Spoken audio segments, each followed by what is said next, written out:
Acá el amigo tirando las primeras. tirando la primera chuletita. Ahí. Tirando un pedacito de carnecita para comer ahora en un ratito. Si Dios quiere, acompañado de una escama. Ya son las, están por ser las 1:05. Todavía nada. Ah, sí. Nada. 2 dientudos de carnada. 2 dientuditos que sacamos acá.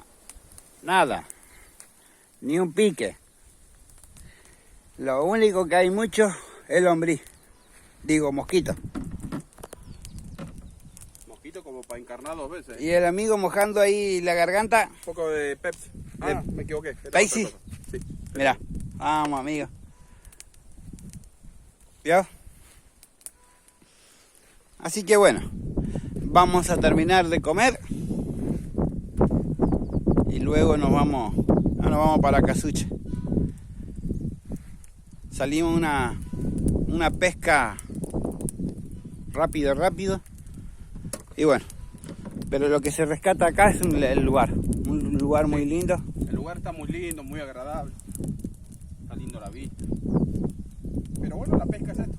A veces hay, a veces no. Pasto bien cortito. Sí, pasto bien cortito. Bien cortito, la verdad. Señales de que peces hubo porque hay muchas cabezas de bagre y taruchas tiradas. Sí, Capaz que no es el día nada más. sí, ahí se ve que pesca, sacan bagres y taruchas. Ahí, allá aquí al lado hay unas par de cabezas. Mira, todas esas son escamas. Y después bueno,